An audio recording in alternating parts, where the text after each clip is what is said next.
Hello everybody.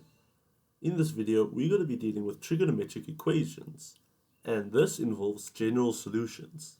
Now, general solutions is another way of finding the inverse of some type of trig function, right? Because what you're doing on your calculator is you are saying shift, and you are using the trig function that you want to find the arc for. So basically what you're doing is you're trying to take the trig function at some y value or of some y value, but you have to take the inverse in order for that to work, where you'll get it in the form of x is equal to sine of y, or if you will, it would be theta is equal to sine of y, because remember we're dealing with angles in the x-axis, and we're not necessarily dealing with x values because we're in degrees and not units. So what if you remember, right, if we have some type of trig graph over here, so let's say I would have a Cartesian plane, and let's deal with the sine function, right? So the sine function looks maybe something like this. So not the neatest that I can really do, so it looks something like this, right? Yeah, just assume that it ends here, okay? So think about this, right? When we take some y value, we know that the amplitude is between positive 1 and negative 1, right? That's basically the maximum for the y values and minimum for the y values. We can see that it never exceeds negative 1 or never exceeds positive 1.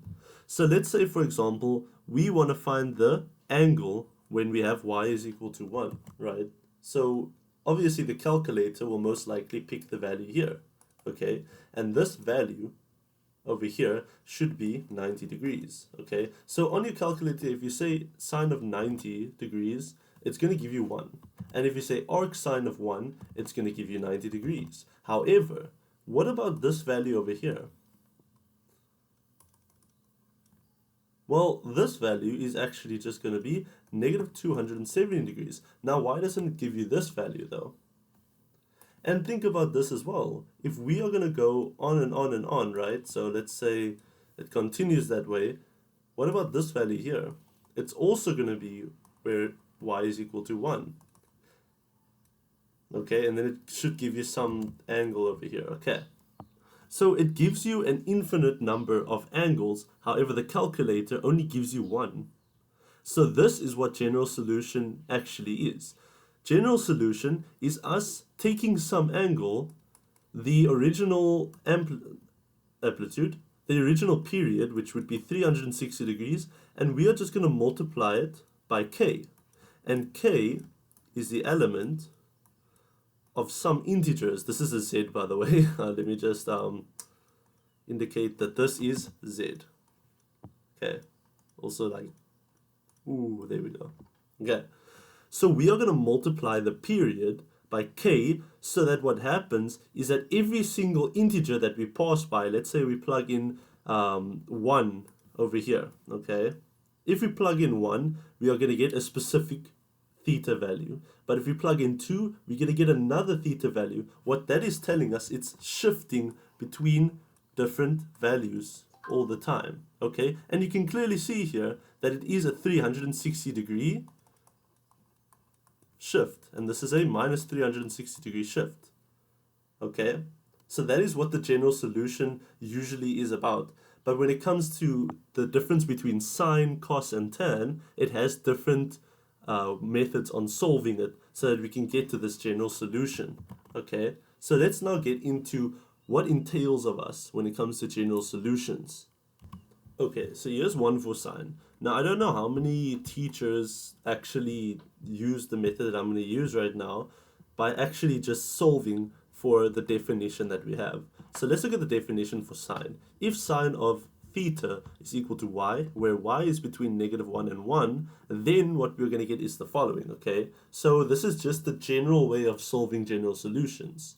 And then we'll actually get into examples when we actually have values, okay? So let's first analyze what we have, right? So sine theta is equal to y. Remember that this is in the form of a ratio, right? We're saying that sine theta can be between is actually the same as y, which is the output values. And we notice that that can only be between -1 and 1 because the amplitude only allows us to go at maximum of +1 and then minimum at -1, okay? So that is our whole restriction there.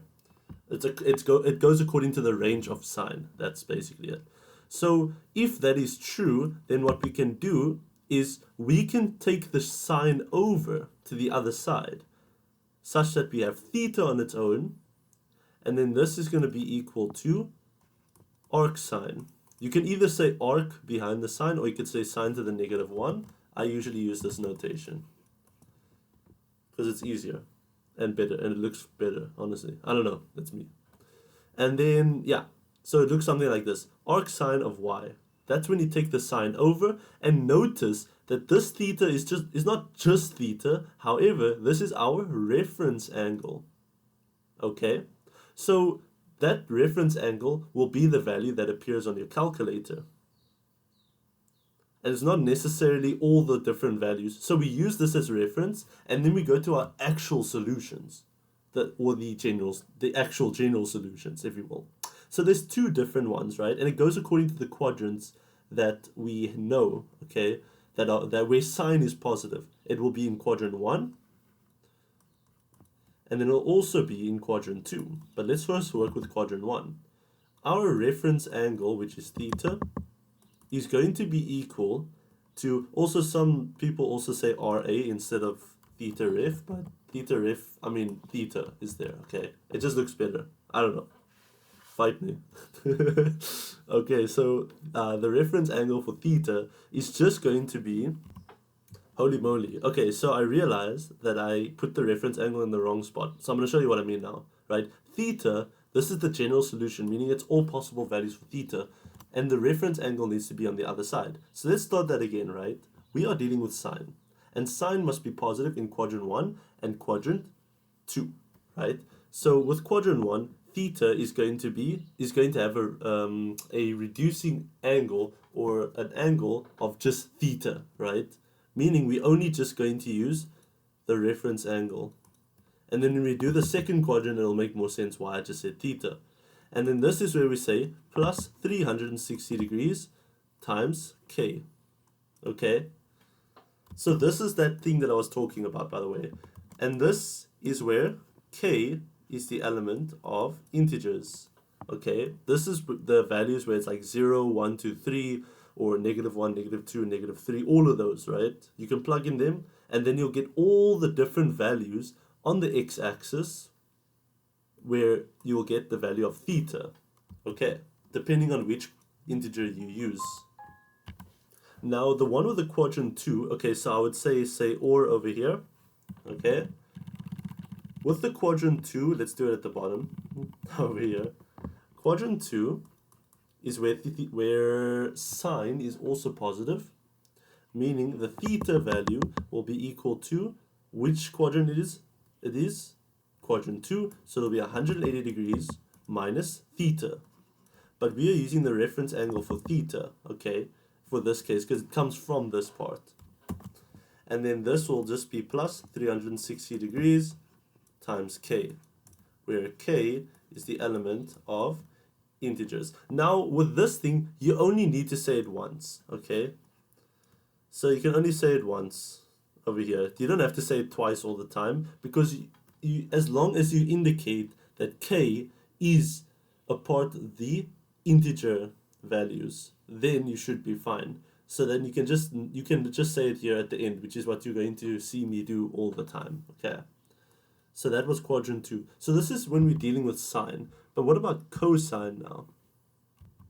So here's cosine.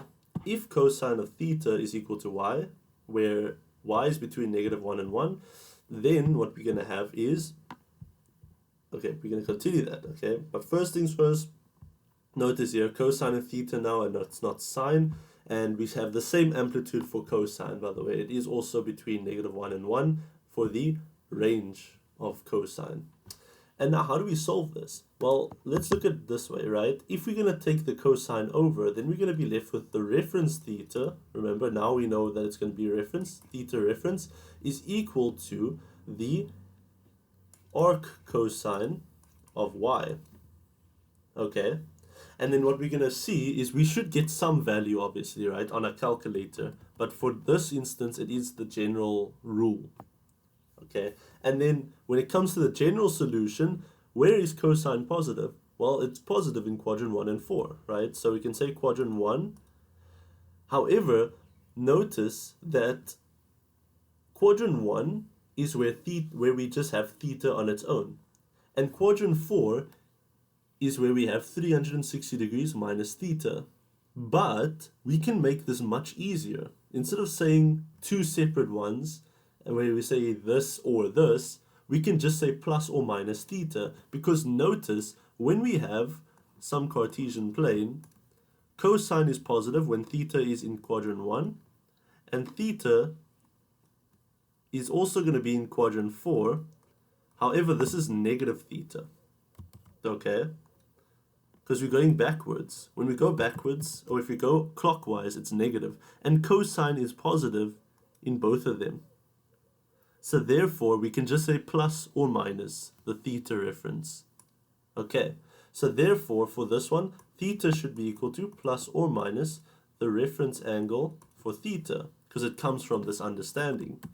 It can either be positive or negative, and this is just theta on its own. Otherwise, if you do want to use the quadrant understanding and use 360 degrees minus theta reference for the other one, right, for quadrant 4, you can do that, but however, this one just saves you a lot of time, and you don't have to waste so much space, okay? And then at the end, you add it with the period of the cosine, and then you just multiply it by k.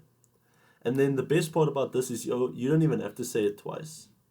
So I would say over here, quadrant 1 and 4. Okay. So this is where you must also indicate that k is the element of integers. Okay, and that's the one with the cosine. Let's finally move on to tan, and then we do examples. Okay, so we have this one now. If tan theta is equal to y, where y is the element of real numbers, so notice that the graph of tan looks something like this, right? So we have the Cartesian plane, and then we can have tan go like this, and then the asymptotes lie at 90 degrees. This is negative 90 degrees, and then this one is 90 degrees, okay? And then notice that it does continue as well past the asymptotes. So let's draw another one.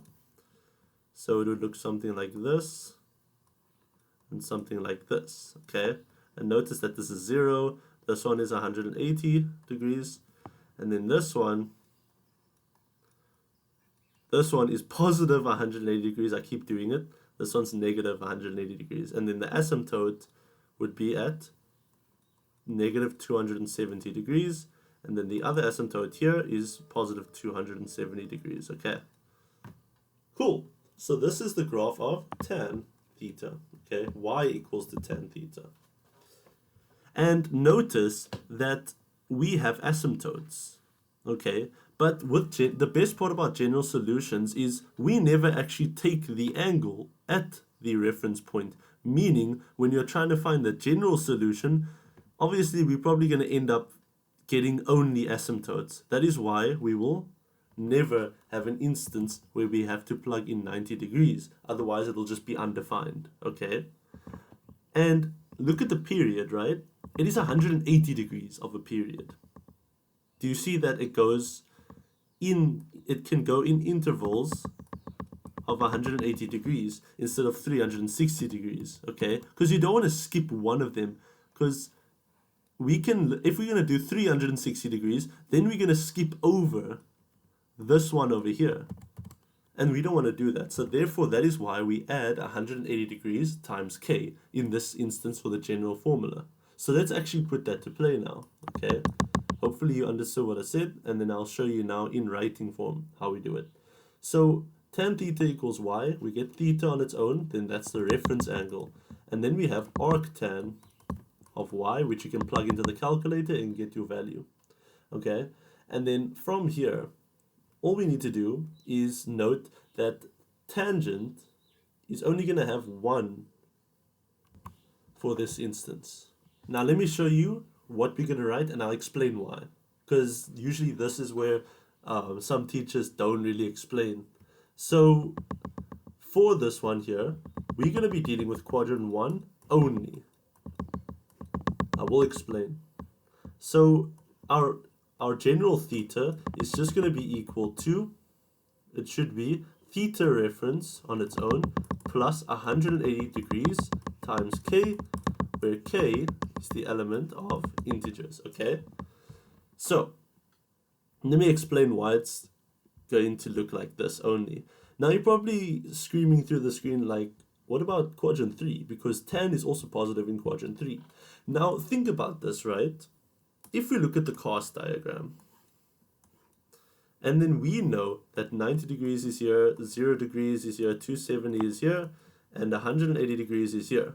Now remember, we are adding by intervals of 180 degrees depending on whatever integer we have, okay? Let's say our theta is somewhere here, okay, and it's going anti-clockwise. What happens if we add some acute angle between 0 and 90 degrees? Let's say that this is 30 degrees, for example, right? And that is our reference angle, 30 degrees. And we need to add 180 degrees. So let's take the lowest possible value. I know we can take 0, but then we're just going to be left with 30. But what if we say that k is equal to 1 in this instance? Then we're just going to add it by 180 degrees on its own. So then we're just going to add the 180 degrees. And notice it's going to surpass quadrant 2. And it's going to end up in quadrant 3 anyway, right? And then our theta will be somewhere here. Okay, but obviously that's just 180 degrees plus theta in this one over here. Or sorry, it would be this, not that angle. This angle is 180 degrees plus theta. And then this is just some other theta, whatever. Okay, you should be able to figure out that angle. And this is obviously 30 degrees. Why did I write it over there? Where the theta is 30 degrees, meaning it's going to be 180 plus 30, which is going to be equal to 110. 210. Okay, which is in quadrant 3 already, okay? So therefore, we don't actually have to do another quadrant 3 because every single time we add the 180 degrees, by default, it starts at quadrant 1 and it goes straight to quadrant 3 because of the 180 degrees, okay? And you can keep doing it again. If you do 180 plus 180 again, you're going to end up in quadrant 1. And then you're going to do the same thing over. It's going to keep swapping between quadrant 1 and quadrant 3. Hopefully that makes some sense at least, because that is the way that I will explain it. And this is actually the whole idea of general solutions. We want to just have an infinite number of integers that give us an infinite number of values, and that is why it's called general solutions. Now let's do actual examples. Okay, so here's our first question. Example 1 says determine the general solution of cosine theta equals a half. So we're going to do the exact same thing that we've always been doing in the beginning. And one little warning that I'm going to give you is going to be a lot of examples. So I would recommend maybe taking some breaks in between and trying to do some extra practice in between before you move on to each different section. Because there's actually levels to this one. We are going to be dealing with different types. For now, we're just dealing with the general solutions. Okay, I'm going to stop that now. We're dealing with whatever general type of questions we can. Then there's going to be gimmicky type of questions where, for example, we have, instead of cosine theta equals to a constant, we're going to have cosine theta equals to sine theta. Then we're going to have to do some manipulation. That's one of them. So just get ready for the ride. So this one, we need to do exactly what we did earlier, right? Cosine theta equals a half. All we're going to do is get theta on its own by taking cosine over, right? So I'm going to show the movement over here. We start with cosine theta equals a half, and then from here, we are going to shift it, okay? You press shift over here for cosine. Shift plus cos on your calculator. And then what you'll notice is that you get theta on its own, but theta is just the reference angle. It's just the temporary angle that we use, or temporary is not a good word to use. The reference angle we use for the actual general solution, okay? For the actual general theta. Then this is going to be arc cosine of a half. And then from here, our theta reference from our calculator, if we plug arc cosine of a half in here, so shift cosine 1 over 2, our value, and make sure you're in degrees, it should give us 60 degrees. Okay? So we should get 60 degrees. Now what we're going to do is we are going to now show our step of theta in general, which is equal to, because this is cosine, we are going to do the plus or minus reference angle, or theta reference angle, plus 360. Okay. So it'll be plus or minus 60 degrees, which is our theta reference, plus 360 degrees, which is the period, multiplied by k, where k is the element of integers. Okay, so there we go. That's the final answer to this type of question. You're going to see that it's really not that bad. Let's just do one more general type of questions, then we get into the gimmicky ones. So here's the next question. Example 2 says, determine the general solution of sine of 2x minus 15 degrees, which is equal to 0.8. Now, you're seeing something a little bit more different because we don't just have theta in the thing, or I guess we don't just have x in the thing over here. So this is where we are going to do something a little bit different, okay? So let's start with this question. So here, what we need to do is the exact same thing that we have done in the previous one. However, there's a little bit of a difference, but let's just go through it one by one, right? So we are going to shift the sign to the other side so that we are left with 2x minus 15 degrees, which is equal to arc sine of 0.8. Okay. Now, one thing you will probably end up doing is trying to solve for x, right? And then saying that that's your reference angle. However, that would be incorrect. What you need to note is that this whole thing is actually the reference angle, okay? Because if you were to try and solve for x, you would be changing the whole reference angle. And remember that sine actually contains the full theta reference. This is actually theta ref. Okay, the entire angle in there is theta ref. And then the other side is what you have as constants. Okay, cool.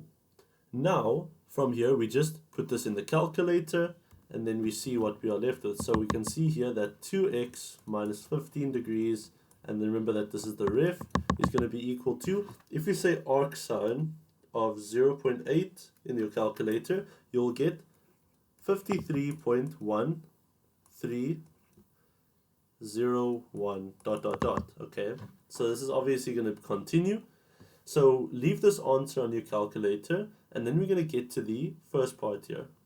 Okay, so with our first one, we're going to say the whole thing. Remember the reference thingy? This is the reference value.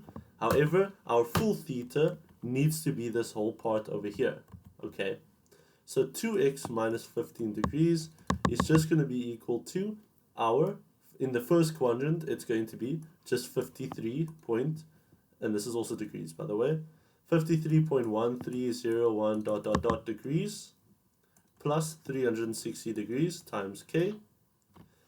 And then here we can say or, and then we can do the other one, 2x minus 15 degrees, which is equal to, and then we can just say this is, remember that sine is positive in the first quadrant, which is this one, and the second quadrant, meaning it'll be 180 degrees minus our reference value, which is going to be 53.1301 ... Okay, degrees. And then we'll end off with plus 360 degrees times k. Okay. We could say k is an element of integers, but let's do that at the end because we're not done yet. Because now this is where we can solve for x. Okay. We didn't want to change this reference. We wanted to first put it here and then get our actual value on the other side. Okay. And then all we need to do in the actual general solution solving, we are going to solve for x now, okay? So we can take the 15 degrees over, then we're left with 2x is equal to, we're going to have 53 degrees minus that, so we're going to say, or you can literally just say the full arc sine of 0.8, and then you can say minus 15 degrees. That would actually be much easier, okay? And then we're going to have 38.1301 degrees plus 360 degrees times k. And notice that obviously 360k is its own variable, it's its own term, so which means it doesn't actually compare to the constant that we have there, okay? And then from here, we just divide both sides by 2 to get rid of this 2x over here. So we just divide it by 2 on our calculator, and then what we should get is going to be so one thing I realized, right, is when I took the 15 degrees over, I took it as a minus still. So which means this answer is incorrect, okay? So don't worry about that, we all make mistakes, okay? So just remember, you need to say arc sine of 0.8, but it's not going to be minus 15 degrees because we need to take it over and change the sign, right? So it's going to be plus 15 degrees, and then what we're going to have is actually 68.1301 degrees. Okay, now this seems about right. Then we divide it by 2 on both sides, and then we are going to say divided by 2, and we should get 34.065 degrees plus 360 degrees. So not 360 degrees, because remember we divided both sides by 2. So the 360 degrees is going to be divided by 2, and then what we're going to be left with is actually 180 degrees. Okay, I know that I messed up a little there, but happens. It's mathematics, come on. Here, we can deal with this side. We can take the 15 over as a positive 15, so 2x is equal to, so we're just going to have, remember that this whole thing here is just going to be arc sine of 0.8, okay? So all we need to do is say 180 degrees minus arc sine of 0.8, so we can get the most accurate answer, and then we plus 15 degrees when we take the 15 over, and then we are left with 141.869 degrees, and then we add 360 degrees times k, okay? And then all we're going to do for the last one is divide both sides by 2, so we divide by 2, and then what we should get is about 70.9349 degrees plus, because we divide both sides by 2, it's 180 degrees times k. Okay, and then here is where you can actually state your final k element of integers. You must never forget this part. This is very important. Okay, so I'm gonna actually square it in red and say NB, 2 exclamation marks. Okay, cool. That's that question done. Now let's get into the gimmicky type of questions. Okay, so this is the next question. It says here, determine the general solution for 2 cos x equals 3 sin x. Now this is the first gimmicky type of question where you kind of need to manipulate this. Remember, we only did general solutions where we had one trig ratio is equal to a constant, right? And then we just took the trig function over as its inverse, and then we got our reference angle on the one side. Okay, so in this case we can do that by using our understanding of identities. Notice that we can transform this into one trig ratio by just dividing both sides by cosine of x, assuming that cosine of x is not equal to 0. Okay, so for this one over here, we're going to say divide both sides by cosine x. So I'm going to do this, divide by cosine x and divide by cosine x, so that what happens is that we are left with 2 is equal to, remember that the cosine x's will cancel, so we're left with just 2, and this is equal to 3 times sine x over cosine x, okay? And then from here, we can divide both sides by 3 so that we can take the 3 over, okay? Because we want to have the constants on the other side. So let's write down the sine x over cos x on the other side, but we know sine x over cos x is the same as tan x from the identity, right? So this is equal to tan x. And then we divide both sides by 3 as well, so notice we're going to get 2 over 3, okay? And now notice we have it in the proper form that we need in order to fulfill the question. So from here, we can take the tan over as x ref is equal to arctan of 2 over 3. Alright?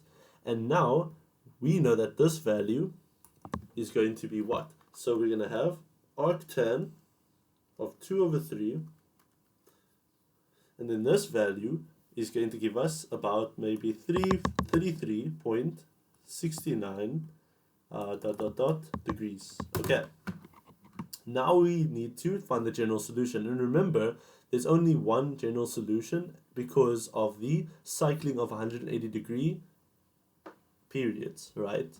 So we are going to say here that our x value, our general x, is just going to be equal to 33.69 degrees plus 180 degrees times k, where k is the element of integers. See, it's not actually that bad. So if you see a type of question where obviously the angles have to be the same in that case, remember, because it has to have the exact same x. So if one of them is 2x and the other one is x, then you have to take a different approach, which is what we are going to be doing next. So here's the next question. Example 4 says, solve for theta if sine of 2 theta is equal to cos theta. So unlike the other one, we have different angles here, right? Sine has 2 theta and cos has theta. So we can't actually take the cosine over and make tan, because the angles have to be the same in order for that identity to work, right? So what we need to do is actually find a way so that we can equate we need to find a way to actually deal with these angles while also making sure that this equation is true. So this is where we need to use our reduction of co-ratios. Okay, so we need to change one of them to the other one. The easiest one to change is cosine of theta. We need to change it in the way where we can have it as in the form of sine. Okay, let me just show you what's going to happen. Okay, so sine of 2 theta. If we want to change cosine of theta, then all we need to do is write cos of 90 degrees, and we'll use, okay, we're going to try that again. We just went back in time. Okay, I want you to see this clearly. We have a positive cosine theta, but what co-ratio will be able to give us positive cosine theta, which turns our function into sine? Okay, which one? Is it 90 degrees plus theta or 90 degrees minus theta? Well, actually both of them. Why? Because we know that both of them is where sine is positive. So let's just use 90 degrees minus theta in this case over here. However, it doesn't fully matter. Okay, but what do you notice here? We have sine of 2 theta is equal to sine of 90 degrees minus theta. Notice how both of them are sine. Meaning that in order for this to be an equation, the left-hand side has to be the same as the right-hand side. And we know they're both sine. Doesn't that just mean that the angles have to be exactly the same? So we need to force it into an instance where the angles are exactly equal to each other. Okay, such that 2 theta has to be equal to 90 degrees minus theta. Both the angles need to now be the same in order to satisfy the equation. Okay, so this is the other gimmicky type of question. So this one over here would be used as our reference angle. Okay, it suits it very well as a reference angle. So for this one here, it is sine, meaning we're going to be dealing with quadrant 1 and quadrant 2. Okay, so our reference angle here, remember that this is our reference angle, so 2 theta will now be, for the one with quadrant 1, it will just be 90 degrees minus theta, okay, and then plus 360 degrees times k. And then we deal with the one with the second quadrant, we say or 2 theta will be where 180 degrees minus the reference angle, which we put in brackets here, it is still 90 degrees minus theta, in this case over here. Then we're going to add it with 360 degrees times k. Okay. And then we just simplify, okay? The best way that we can really do the stuff over here is by getting theta on the other side. So meaning we're going to have 3 theta, because it's going to be 2 theta plus theta, which is 3 theta, and we have 90 degrees plus 360 degrees times k. Or we're going to have an instance where we can take the negative into both of these, where we have positive theta, and when we take positive theta over, we're left with just theta on its own on the other side. Then this is just going to be 180 degrees minus 90 degrees, which is 90 degrees. And then this is plus 360 degrees times k. And then to finalize the last one over here, we need to divide both sides by 3, so that we have theta is equal to 30 degrees plus 120 degrees times k. And notice that k is the element of integers for this one over here. So that is how we deal with these types of questions. Okay. For this next type of question, we need to solve for x if 2 sine x cos x is equal to sine x. Now, this is a factorization type of question. And think about it this way, right? When it comes to factorization, all we need to do is make sure that what we have on the one side, we are able to take a factor out for, okay? Because we are not allowed to just divide both sides by sine of x, in this case, because remember, the reason why we were allowed to divide both sides by cosine of x in the other one is because tan of x still holds that restriction where cosine of x cannot be equal to 0. Because remember, it's tan of x is equal to sine x over cos x, where the denominator must not be 0. And because there's already asymptotes that hold, and the domain restrictions are already there. So that is why we were allowed to divide both sides by cosine x in that one. However, this one, we can't do that, because now we're just making assumptions that sine x is not equal to 0. Okay, so that is incorrect to assume. In this one here, we are going to rather take it over as a safer precaution. Meaning we're going to have 2 sine x cos x minus sine x, which is equal to 0. Okay. Now we can take out sine x as a common factor. See, now it makes it a lot easier. So then we're left with 2 cos x minus 1, which is equal to 0. And then this is the instance where we can let both brackets be equal to 0. So sine x can be 0. You see, this is why we can't do that divide by 0 thing, because in this case, sine x is equal to 0. Okay, so sine x is equal to 0, or 2 cos x minus 1 is equal to 0. Notice that this factorization thing is usually us treating it as if it was just a single variable, right? Think about it as 2xy is equal to x. And then we just take x over, take out x as a common factor, and then we solve for x and y. Okay. But in this case here, we have it as trig functions. You could do the exact same for trinomials, okay?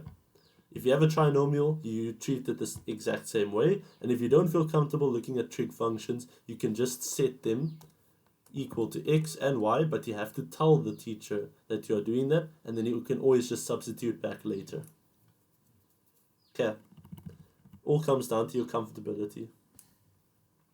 So now we just need to solve for our reference angles. In this case, we're going to have 2 different reference angles and 2 different scenarios, okay? Which make up, and then we just unite all of them together for the final answer. In this instance, that comes from the OR notation. So we'll just have x ref is equal to arcsine of 0, which means x ref is equal to 0. Then we have the other one, which is or. We can say that this is 2. We can actually just say that cosine x is equal to 1 over 2.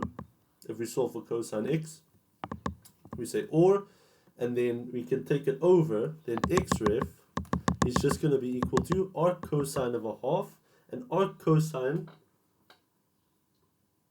of a half is just 60 degrees. So there's our other one. Now we're going to have just 2 different scenarios. So let's say that number 1, which is the first scenario, and then number 2, which is in orange. Maybe it would be better to use green. Okay. Orange and red is very close in colors. So red will be the first one, and then green will be the other one. Just so that we can differentiate between the 2 of them. Cool. So now we're going to have x, the scenario with x over here. And then what we are going to do is we are going to notice that this is sine of x is equal to 0. So we know that sine is positive in quadrant 1 and 2. So we're going to deal with the fact where we have 0 degrees. Also, by the way, it's degrees. As much as people tell you this doesn't matter, even though it is 0 and then the units will cancel or disappear, still put degrees as an indication that this is the unit that you're working with, okay? So 0 degrees we have over here. Okay, let's just put it here in the meantime. You can always just simplify it. And then this is going to be plus 360 degrees times k. Then we're going to say or we have the other one where it's quadrant number 2. X is equal to 180 degrees minus 0 degrees plus 360 degrees times k. And then we can just simplify it and say x is equal to 360 degrees times k, or x is equal to, we have 180 degrees plus 360 degrees times k, where k is the element of integers. Okay. Now for the green one, where the x ref is 60 degrees. For the green, we have x is equal to, because, well, what are we dealing with? Remember, now we got it in the form of, you need to look at these ones, by the way, where sine x is alone and cos x is alone. Notice that cos x is alone here, so meaning we're going to be dealing with quadrant 1 and 4. So it's going to be x is equal to plus or minus the reference angle, which is 60 degrees, and then we're going to plus it by 360 degrees times k, where k is the element of integers, in this case over here. Okay, so there we go. There are actually 4 different answers here. Notice that we have one answer here, the second answer, and then we have the positive and the negative version of the answers. Okay, it can all be united together. However, this would be the final answers. So here's the next type of question. We have determined the general solution of 3 cos squared theta minus sine theta minus 1 equals to 0. Now, this is another gimmicky type of question. It kind of branches off of the last one where you have to use factorization. However, there is a problem here. We have a trig function where it's cos squared theta and we have sine theta. Now think about it. We can actually see it in the form of 3y squared minus x minus 1. However, it would have been much easier if this was just x. Okay? Now how do we act? Thankfully, due to trigonometry, we can actually change that. The best way to change it is by using the identity that says sine square theta plus cos square theta equals 1. Where we want to change cos square theta, right? So we'll get it on its own here. And then this is equal to 1 minus sine square theta. And notice, we are just going to substitute 1 minus sine square theta into this. Okay. Therefore, we'll be left with 3 multiplied by 1 minus sine square theta minus sine theta minus 1 equals to 0. And then we're just going to take the 3 in. We're going to have 3 minus 3 sine square theta minus sine theta minus 1 equals to 0. And then we can just simplify here. Notice we're going to have negative 3 sine square theta minus sine theta, and then the constants together will just be 3 minus 1, which is positive 2, equals to 0. And then notice how we actually do have it in that form of x squared, or negative 3x squared minus x plus 2. So we have it in quadratic form, okay? However, there's a negative here, and we don't like negatives. So let's get rid of the negatives. By multiplying both sides by negative, we'll get 3 sine squared theta plus sine theta minus 2 equals to 0. One thing that I missed in this example was the example was actually given as minus 5 sine theta. So everywhere where you see sine theta, put a 5 in front of it, okay? Okay, nothing happened, by the way.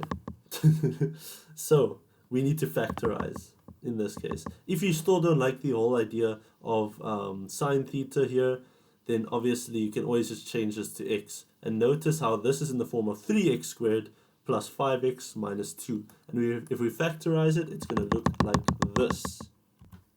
After factorizing, you get 3 sine theta minus 1 multiplied by sine theta plus 2 equals to 0.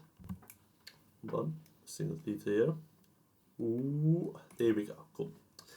Great. Now from here, we just equate both brackets to 0. So then what we're going to have is 3 sine theta minus 1 equals to 0, or we have sine theta plus 2 equals to 0.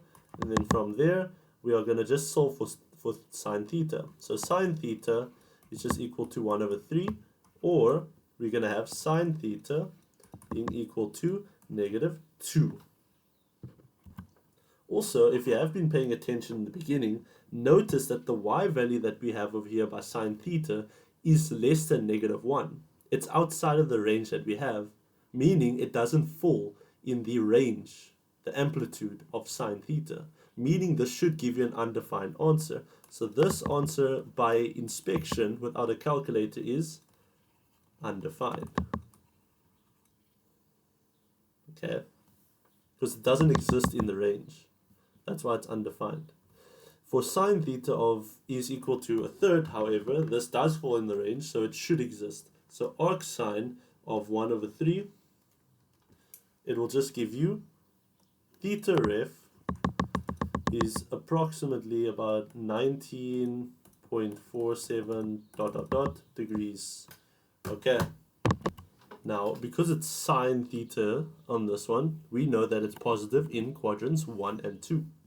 So from here, we are going to have the theta is equal to, the quadrant 1 is just going to be the theta reference, which is 19.47 degrees, or ... degrees, inconvenience, and then we have plus 360 degrees times k, or we can deal with the one in the second quadrant, which is going to be theta equals to 180 degrees minus 19.47 ... degrees plus 360 degrees times k. And then here we're going to have theta is equal to, all you need to say is just 180 degrees minus, what was it, arc sine of 1 over 3 to keep an accurate answer. Then therefore what you're going to get is about 160 degrees, or not just degrees, 160.52 ... degrees. And then we're going to add 360 times degrees times k, where k is the element of integers. Cool! And then that is the answer for that. So here is actually the last question that we're going to be doing for this video. We need to solve for theta. If cos of theta plus 5 degrees is equal to negative cos of 2 theta. So this is a little bit kind of the same as number 2, where you have to make the cosines the same, and then you need to equate the inside of the brackets. However, there's a negative here. So we need to actually find a way to get rid of the negative. So the only way we can really get rid of this negative in this case here is just by using our reduction formula, right? How do we get the negative cosine? By making sure that cosine is still the same. Because we're fine with cosine here, since, I mean, we don't need to change it to sine. So we're not going to use 90 degrees as the reduction angle. So the best one to use is 180 degrees. So which cosine within the reference angle gives us a negative so that we can convert it back to positive? Well, think about this. Cosine of 180 degrees plus or minus 2 theta could actually just give us the positive version of cosine. Okay, so either one of these should be fine, but in this one I want to use minus, okay, because this is within quadrant 2. Okay, because both quadrant 2 and 3 is where cosine is negative, so that is why it satisfies this part. So then from here, what do you notice? We have the cosine and cosine both positive, so that means all we need to do is just equate the inside of the brackets and then move on from there. So it's theta plus 5 degrees is just equal to 180 degrees minus 20 degrees. I mean, 2 theta, it looks like a 0. 2 theta. And then what you notice is that this we will choose to be our reference angle. Okay, so whatever we kept the same is what we will keep as the reference. And then obviously from here, we will just notice that this is cosine. Okay. And since it's cosine, we would actually say that theta plus 5 degrees is equal to plus or minus 180 degrees minus 2 theta plus 360 degrees times k. But this is an issue, right? We can't actually just say plus minus and call it a day. Why? Because we actually haven't solved for theta. We need to solve for theta. So now we're forced to break it up. So this will be 180 degrees minus 2 theta.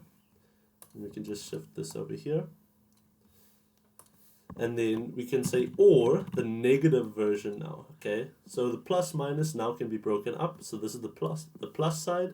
And then theta plus 5 degrees equals to 180 degrees, sorry, negative 180 degrees minus 2 theta plus 360 degrees times k. Okay, and then from here we just solve for theta on both sides. So here we are going to have theta, or I guess you can take the 2 theta on the other side so that you have theta plus 2 theta, which is 3 theta. And take the 5 degrees over to the other side so that you have minus 5 degrees, which would be 175 degrees plus 360 degrees times k. Alright, and then this would be or. We'll have the negative will go into the 180, make it negative 180. Negative goes into negative 2 theta, which makes it positive 2 theta. And if we take that positive 2 theta over, this just becomes negative theta. And if we take the 5 degrees over, then all we are going to be left with is, since this is negative 180 degrees, and then we minus it by 5 degrees, this is just going to be negative 185 degrees. Okay. And then this is going to be plus 360 degrees, okay. And then finally, divide both sides by 3, so we get theta on its own. And then what we are left with is going to be, okay, so 175 degrees divided by 3 is about 58.3 degrees. And this is plus 360 degrees times k. Or we have to multiply both sides by negative, so that theta is positive on this side. Then we're just going to be left with positive 185 degrees minus 360 degrees times k, where k is the element of integers. And that would be the final answer for this problem.